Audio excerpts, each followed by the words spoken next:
الحمدللہ رب العالمین والصلاة والسلام علی خاتم الانبیاء والمرسلین اما بعد فاعوذ باللہ من الشیطان الرجیم بسم اللہ الرحمن الرحیم قد افلح المؤمنون الذین هم فی صلاتهم خاشعون والذین هم عن اللغو معرضون والذین هم للزکاة فاعلون والذین هم لفروجهم حافظون الا علی ازواجهم او ما ملکت ایمانهم فانهم غیر ملومین فمن ابتغى وراء ذلك فاولئک هم العادون صدق اللہ العظیم۔ حمد و ثنا اللہ رب العالمین کے لیے، لاکھوں کروڑوں درود نبی مہربان صلی اللہ علیہ وسلم کی ذات اقدس و مقدس کے لیے۔ حمد و درود کے بعد انتہائی محترم مکرم حضرات، السلام علیکم ورحمۃ اللہ وبرکاتہ۔ ہم سورہ المومنون کا مطالعہ کر رہے ہیں اور سورہ مومنون کے شروع میں ہی اللہ رب کریم نے اہل ایمان کے کچھ اوصاف کا تذکرہ کیا ہے۔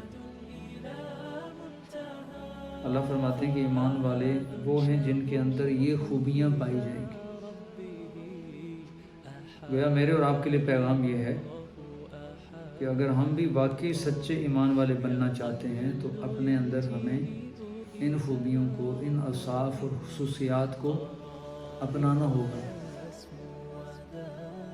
ان خوبیوں کے بغیر کوئی بندہ مومن نہیں ہوتا، اس لیے کہ ایمان کا دعویٰ صرف زبانی نہیں بلکہ ایمان کے 3 سٹیجز ہیں، 3 درجے ہیں، اور یہ نبی مہربان صلی اللہ علیہ وسلم کی حدیث ہی سے ثابت ہے، جس کا مفہوم یہ ہے کہ الایمان اقرار باللسان و تصدیق بالقلب و عمل بالجوارح۔ ایمان اس چیز کا نام ہے کہ زبان سے اظہار کرے، اقرار کرے، مانے اللہ کو، اس کے اوصاف کو، اور ہر اس چیز کو جس کو اللہ کہتے ہیں کہ اس کو تسلیم کرو، جن کو ہم ایمانیات کہتے ہیں، عقائد کہتے ہیں، اور وہ تصدیق بالقلب، اور دل بھی اس کی تصدیق کرے۔ باقی دل سے ہم مانے، صرف زبان سے نہیں۔ اور اس کا آخری درجہ یہ ہے کہ عمل بالجوارح، اور ہمارے اعضاء و جوارح سے یہ ثابت ہو، ہم اپنے عمل سے یہ ثابت کریں کہ واقعی ہم اس چیز کو درست سمجھتے ہیں یا ہم ایمان رکھتے ہیں۔ تو بات ہو رہی تھی کہ اللہ فرماتے ہیں کہ بے شک فلاح پاگے مومن، قد افلح المؤمنون، بے شک فلاح پاگے مومن، الذین هم فی صلاتهم خاشعون، جو اپنی نمازوں میں خشوع و خضوع اختیار کرتے ہیں، والذین هم عن اللغو معرضون، اور جو بے مقصد کاموں سے بچ کے رہتے ہیں، والذین هم للزکاة فاعلون، اور وہ لوگ جو پاکیزہ کام کرتے ہیں۔ میرا خیال ہے کہ نماز کی حد تک بات ہو گئی تھی۔ یہ مومنوں کا پہلا وصف جو ہے وہ نماز ہے، اور اس پر بہت زیادہ زور ہے، قرآن کا بھی اور حدیث کا بھی، یعنی اللہ اور رسول دونوں نماز پر بہت زیادہ تاکید کرتے ہیں۔ قرآن مجید میں 700 سے زیادہ مرتبہ نماز کا تذکرہ ہے، اور پورے قرآن میں جہاں بھی اللہ رب کریم نے اپنے بندوں کے اوصاف بیان کیے ہیں، صفات بیان کی ہیں، ان میں کوئی ایک مقام بھی ایسا نہیں ہے کہ جہاں نماز نہ ہو۔ ہر مقام پہ جہاں اللہ نے فرمایا کہ یہ میرے متقی بندے ہیں، میرے محسنین بندے ہیں، میرے محبوب بندے ہیں، اللہ کے بندے ہیں، مومن بندے ہیں، سچے بندے ہیں، یہی پکے مومن، سچے مومن ہیں، جہاں جہاں یہ تذکر آیا ہے وہاں نماز کا ذکر ضرور آیا ہے۔ اس لیے نماز پر بہت زیادہ توجہ کی ضرورت ہے، اور خاص طور پر اس رمضان المبارک میں ہم عہد کریں کہ ہم صحیح معنی کے نمازی بنیں گے اور پکے نمازی بنیں گے۔ اور نماز ذرا کچھ خاص دنوں کے لیے، کچھ خاص مہینوں کے لیے، صرف رمضان کے لیے نہیں ہے، پورے 12 مہینے کے لیے ہے، اور پورے سال کے لیے، اور ہر ہفتے اور ہر دن اور ہر ٹائم کی اپنی نماز۔ وہ ٹائم مس کر دیا تو فرض تو ادا ہو جائے گا کہ ہم نے بعد میں قضا کر لیا، لیکن وقت پر نماز پڑھنا یہ سب سے زیادہ اللہ کو پسند ہے۔ نبی علیہ الصلوۃ والسلام سے پوچھا بھی گیا کہ اللہ کا سب سے محبوب عمل کیا ہے، اللہ کے نزدیک سب سے پسندیدہ عمل کیا ہے؟ تو نبی صلی اللہ علیہ وسلم نے فرمایا الصلاۃ لوقتہا، نماز کو اس کے وقت پر پڑھنا۔ پھر پوچھا پھر کون؟ پھر فرمایا بر والدین، والدین کے ساتھ نیک سلوک کرنا۔ پھر پوچھا گیا پھر کیا؟ پھر فرمایا اللہ کے راستے میں جہاد کرنا۔ تو وقت پر نماز پڑھنا یہ احب الاعمال ہے، اللہ کے سب سے پسندیدہ اعمال میں سے شمار ہوتا ہے۔ اس لیے نماز کو اس کے وقت کے ساتھ اور جماعت کے ساتھ اور مسجد کے اندر جا کے پورے اہتمام کے ساتھ اس کے پورے آداب و شرائط اور پروٹوکول کے ساتھ ادا کرنا یہ بہت ضروری ہے۔ صرف ادا کرنا نہیں بلکہ اس کے تمام ارکان و آداب و شرائط کے ساتھ ادا کرنا ضروری ہے۔ اس لیے قرآن مجید میں آپ دیکھتے ہیں اکثر کسی جگہ ہو سکتا ہے کسی جگہ نماز پڑھنے کا بھی ذکر ہے، لیکن اکثر نماز قائم کرنے کا ذکر ہے۔ اس کو سمجھنے کی ضرورت ہے کہ نماز کا قیام کیا چیز ہے۔ تو یہ میں چند جملوں میں جو اشارے کر رہا ہوں میں کہ اس کے تمام آداب شرائط کے ساتھ، یعنی مسجد جماعت کرنی ہے تو ظاہر مسجد ہے تو مسجد میں پہنچنا، بندہ یہ کہتا ہم گھر میں جماعت کرا لیتے ہیں، تو ایسا نہیں ہے۔ ٹھیک ہے، نبی علیہ الصلوۃ والسلام نے تو یہاں تک کہ ایک نابینا صحابی حاضر ہوئے اور کہنے لگے یا رسول اللہ وہ میں نابینا ہوں تو کیا میں گھر میں نماز پڑھ لوں؟ آپ نے فرمایا کیا تمہارے گھر تک اذان کی آواز جاتی ہے؟ یا رسول اللہ آواز تو جاتی ہے۔ فرمایا ایک رسی باندھو گھر سے مسجد تک اور وہ رسی پکڑ کے مسجد میں آ جائے گا۔ یعنی ایک نابینا کو بھی رخصت نہیں ہے نماز، ایک معذور کو بھی رخصت نہیں ہے نماز کی کہ وہ گھر میں پڑھ لے۔ تو ہم تو بہانے تراشتے رہتے ہیں، چھوٹی چھوٹی باتیں، وہ باہر ذرا ہوا لگی ہے، وہ ٹھنڈ ہے، وہ ہلکی سی بارش ہو گئی ہے، باقی دنیا کے سارے کام ہم کر لیتے ہیں، جتنی مرضی مشکلات ہوں، جتنی مرضی ٹھنڈ ہو، جتنی مرضی بارش ہو، لیکن نماز کے لیے ہم بہانے تراشتے رہتے ہیں۔ تو دیکھیں ایک بیمار آدمی ہے تو اس کو بھی رخصت نہیں ہے کہ وہ نماز چھوڑ دے، کھڑے ہو کے نہیں پڑھ سکتا تو بیٹھ جائے، اور بیٹھ کے نہیں پڑھ سکتا تو لیٹ جائے۔ الازل قیاس، بہت زیادہ تاکید، بہت زیادہ تاکید، بہت زیادہ توجہ۔ اگلا وصف اہل ایمان کا بیان ہوا کہ والذین هم عن اللغو معرضون، اور یہ وہ لوگ ہیں جو لغو بات سے بچ کے رہتے ہیں۔ اعراض معرضون کا مطلب منہ پھیر کے نکل جاتے ہیں۔ لغو کیا بات ہے؟ ہر وہ کام جس کا نہ دنیا کا فائدہ نہ آخرت کا فائدہ، وہ لغو ہے، جس کو ہم کہہ سکتے ہیں فضول کام، بے مقصد کام، جس کا نہ ہم دنیا کا فائدہ کما سکے اور نہ آخرت کے لیے کوئی کمائی کر سکے، تو اس کام کرنے کا فائدہ کیا ہے؟ اور بدقسمتی ہے کہ اگر ہم دیکھیں تو ہمارے اکثر کام تو اسی طرح ہی ہوتے ہیں۔ کسی ویسے بیٹھے کسی محفل میں تو بس گھنٹوں گپوں میں گزر گئے، اور جو آیا اول پھول بکتے چلے گئے، جو آیا بس لافظ نہیں کرتے چلے گئے۔ تو مومن تو ایک نفیس طبیعت کا انسان ہوتا ہے، وہ سمجھدار بندہ ہے، اس کو پتہ ہے کہ میرا ایک ایک لمحہ قیمتی ہے، میرا ایک ایک لفظ قیمتی ہے، میں جو کچھ زبان سے بولتا ہوں، وہ جو میں آنکھوں سے دیکھتا ہوں، جو میں کانوں سے سنتا ہوں، جو میں ایکٹیویٹی کرتا ہوں، ان میں سے کوئی چیز بھی ضائع ہونے والی نہیں ہے، بلکہ وہ اللہ کے ہاں ریکارڈ بن رہا ہے اور وہ لکھی جا رہی ہے۔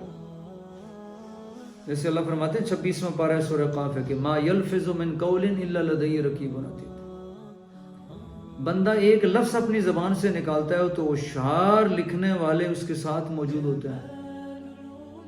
میں جو کچھ بول رہا ہوں یہ کوئی ہواؤں میں اڑا نہیں جا رہا کہ فضاؤں میں تحلیل ہو جائے گا اور ختم ہو جائے گا، ایسا نہیں ہے۔ اور دیکھیں آج کی سائنس بھی یہ مان رہی ہے کہ ہم جو کچھ بولتے ہیں فضاؤں کے اندر یہ چیزیں ثبت ہو جاتی ہیں۔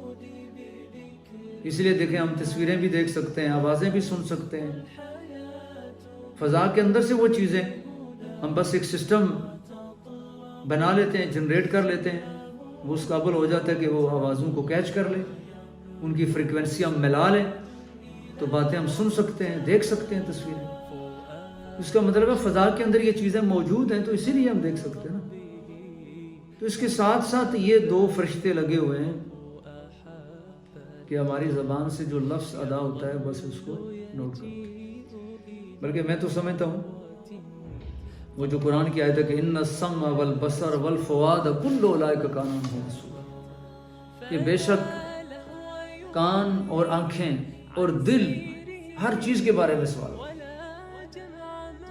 تو مجھے تو یوں محسوس ہوتا ہے کہ جو دل کے ہمارے خیالات ہیں وہ تک بھی نوٹ ہوتے ہیں. اس لیے دیکھیں نا، نیت کا اجر رکھا گیا ہے. نیت کیا ہے؟ دل کا ارادہ. ابھی تو کچھ کام نہیں کیا، ابھی کا نیکی کا صرف ارادہ کیا تو اللہ کے رسول نے کیا فرمایا کہ اللہ فرشتوں سے کیا دیتے ہیں کہ اس بندے کی ایک نیکی لکھ دو. تو ابھی تو دل میں بات ہے. اسی طرح دیکھیں حسد کیا ہوتا ہے؟ صرف دل میں ہوتا ہے. بغض کیا ہوتا ہے؟ دل کی کیفیت ہے. کینہ کیا ہے؟ دل میں ہوتا ہے. تو کیا یہ چیزیں معاف ہیں؟ ابھی دل میں ہے تو ابھی ہم کہتے ہیں وہ تو دل کی بات ہے جی، وہ دل کی باتوں پر تو اختیار نہیں ہے. نہیں جی، ایک مومن کا دل اتنا آزاد نہیں ہو سکتا کہ جو خیال میں آئے، جو بس آئے تو بس وہ سوچتا رہے اور کرتا رہے. تو اس طرح ہمارے دل کے خیالات تک بھی، اسی جو میں ابھی آیت پڑھ رہا تھا سورہ کاف کی، اس کے آگے پیچھے کسی جگہ اللہ فرماتے ہیں وَنَحْنُ نَعْلَمُ مَا تُوَسْوِسُ بِهِ نَفْسُ، ہم وہ بھی جانتے ہیں جو ان کے دلوں کے اندر وسوسے آتے ہیں. تو اصل میں اس کے اندر پیغام ہے نا کہ جو تمہارے دلوں میں وسوسے آتے ہیں وہ ہمیں معلوم ہے. لہذا اس ان کی بھی بعض پرسوں میں پوچھا جائے. تو مومن بے مقصد کاموں کے اندر اپنا وقت ضائع نہیں کرتا، اس لیے کہ یہ نفیس طبیعت اور یہ سلیم الفطرت ہے. یہ نہیں دیکھتا بے مقصد کام میں لوگ لگے ہیں اور تو یہ بھی کھڑا ہو جائے اور اس کے اندر ملوث ہو جائے یا اس کے اندر اپنا وقت ضائع کرے. یہ 18واں پارہ ہے، اگلے 19ویں پارے میں سورہ فرقان آتی ہے تو وہاں بھی اللہ یہی فرماتے ہیں عباد الرحمن، وہاں اللہ کے بندے، رحمان کے بندے، اللہ نے وہاں سے آغاز کیا. آخری رکوع ہے اس کا کہ رحمان کے بندے وہ ہیں جن کی یہ صفات ہیں. تو ان میں سے ایک وصف کیا ہے؟ وَإِذَا مَرُّوا بِاللَّغْوِ مَرُّوا كِرَامًا، کہ جب یہ کسی بے مقصد بات کے پاس ان کا گزر ہوتا ہے تو معززانہ گزر جاتے ہیں. اس لیے وہ سمجھتے ہیں کہ یہ بالکل لا یعنی چیز ہے، بے مقصد چیز ہے. میرا ان کے پاس کھڑے ہونا اور میرا ان کے اندر انوال ہونا میرے ایمان اور میری شان کے منافی ہے. تو اس لیے با مقصد کام جو انسان کی صحت کے لیے بہتر ہو، جو انسان کی دنیا بنانے کے لیے بہتر ہو، جو انسان کی آخرت بنانے کے لیے بہتر ہو، وہ تو کیے جا سکتے. جیسے نبی مہربان صلی اللہ علیہ وسلم نے مسجد نبوی کے سین کے اندر وہ ہوتے ہیں جو نیزوں سے کھیل کر آتے تھے، لیکن وہ نیزہ زنی کی پریکٹس گویا کی ہوتی تھی، تلوار زنی کی پریکٹس ہوتی تھی، اس طرح تیر اندازی کی پریکٹس ہوتی تھی. اور یہ جو جنگی ہنر ہیں یہ سیکھنا نبی صلی اللہ علیہ وسلم نے بہترین ہنر ان کو قرار دیا ہے. جو میرے ذہن میں حدیث کا مفہوم آ رہا ہے کہ سب سے بہترین ہنر کیا ہے؟ تیر اندازی کا، پھینکنا، نشانے پر مارنا. تو یوں سمجھیں آج کے دور میں ہم کہہ سکتے ہیں کہ کسی کو گن کے ساتھ نشانہ لگانے کی پریکٹس کرنا، لیکن وہ ایک نیک مقصد کے لیے. وہ مقصد کیا ہو؟ اللہ کے راستے کا جہاد، کہ اللہ کے راستے میں جہاد کرنا ہے ہم نے، اس کے لیے مشق. باقی اپنی صحت کو ٹھیک کرنے کے لیے ورزش کرنا یا جم کرنا، یا آپ دوڑتے ہیں، ٹھیک ہے، جاگنگ کرتے ہیں، تو یہ اس لیے کر رہے ہیں کہ آپ اپنی صحت اچھی رکھنا چاہتے ہیں. اور صحت اللہ کی نعمتوں میں سے سب سے بڑی نعمت ہے. اور آپ دیکھتے ہیں کہ جو چیزیں صحت کو خراب کرنے والی ہیں وہی ہمارے دین نے، ہمارے اسلام نے حرام کی. نشہ کیوں حرام ہے؟ صحت خراب کرتا ہے.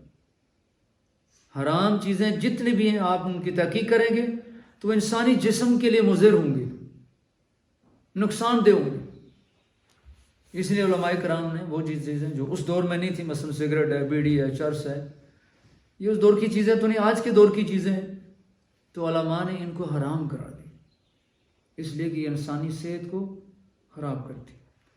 اچھا چیزیں تو چھوڑ دینا، اگر انسان مثلا جاگتا ہے زیادہ دیر تو اس کو اسلام نے پسند نہیں کیا، ٹھیک ہے، وہ حتیٰ کہ عبادات تک میں بھی اعتدال۔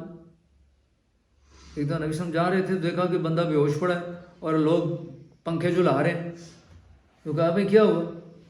یا رسول اللہ اس نے روزہ رکھا ہوا تھا تو بے ہوش ہوا۔ فرمایا پانی پلاؤ اس کو، اللہ کو تمہارے اس طرح کے روزوں کی کوئی ضرورت نہیں۔ ایک صاحب آئے تو کچھ عرصے کے بعد ملے نبی صلی اللہ علیہ وسلم نے، بڑے غور سے دیکھا، آپ نے فلان بندے نہیں ہو؟ کہا یا رسول اللہ میں بس وہی بندہ ہوں۔ ہوئی کیا بند ہوا؟ اتنے تم صحت مند تھے، اچھے بھلے تھے، یہ کیا ہو گیا تمہاری صحت کے اتنے سوکھ گئے ہو، کمزور ہو گئے؟ یا رسول اللہ اتنے روزے رکھتا ہوں، اتنے نماز۔ فرمایا بھائی اللہ کو تمہارے اس طرح کے روزوں اور نمازوں کی کوئی ضرورت نہیں۔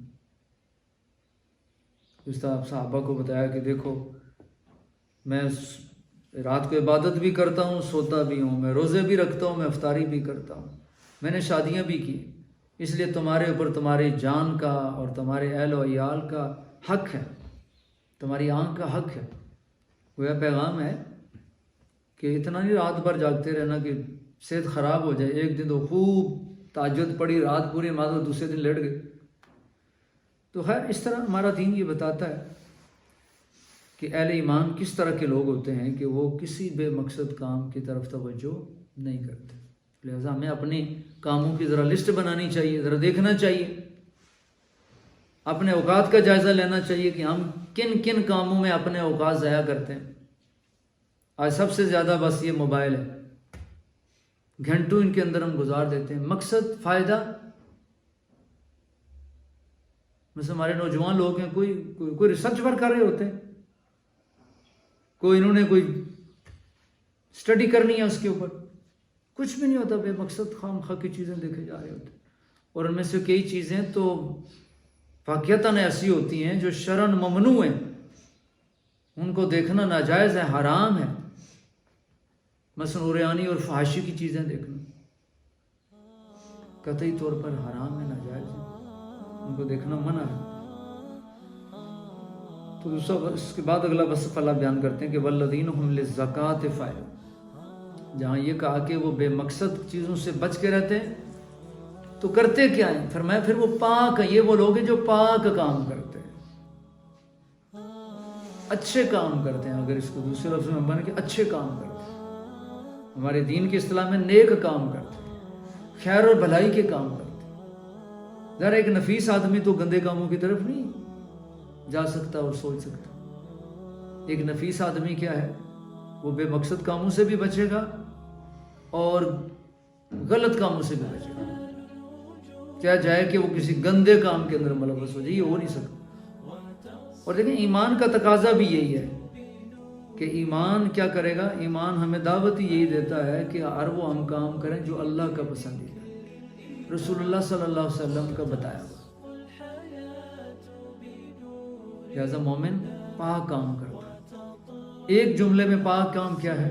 جس کام کا حکم اللہ اور اس کے رسول نے دیا ہے بس وہ پاک کام، بس وہی اچھا کام ہے، وہی بھلائی کا کام ہے۔ اور جس بات اور کام سے اللہ رسول نے منع کیا وہی غلط ہے، وہ لغو ہے، وہ گندا ہے، وہ گناہ ہے۔ ٹھیک ہے، بعض چیزیں جن کا نام لے کر کہہ دیا کہ یہ حرام کام ہے، وہ نہیں کرنے۔ جھوٹ ہے، غیبت ہے، حسد ہے، بغض ہے، کینہ ہے، ٹھیک ہے جی، چغلی ہے۔ اس کے مقابلے میں کیا ہے؟ حق ہے، سچ ہے، صداقت ہے، امانت ہے، شرافت ہے، شرم و حیا ہے۔ تو یہ وہ اعلیٰ اوصاف ہیں جن کو اہل ایمان اپناتے ہیں۔ اس کو ایک جملے میں ادا کر دیا گیا، ہم للزکاۃ فاعلون، وہ پاک کام کرتے ہیں۔ یہ وہ سارے پاک کام جو ہمارے دین جن کا تقاضا کرتا ہے وہ اختیار کرتے ہیں۔ اللہ رب کریم ہمیں اہل ایمان جیسے اوصاف اپنانے کی توفیق عطا فرمائے۔ اللہ ہمارا یہ عمل بیٹھنا قبول فرمائے، بارش میں یہاں تک پہنچنا صرف دین کی خاطر، اس قرآن کی بات سننے سنانے کے لیے، تو اللہ کریم سے دعا ہے کہ اس قسمت کی ہماری بخشش اور ہماری مغفرت فرما دے اور ہمیں اپنی جناب سے بہترین اجر سے نواز دے. میں الفاظ پہ اکتفا کرتا ہوں. وآخر دعوانا الحمد للہ رب العالمین. اللہم لک الحمد کما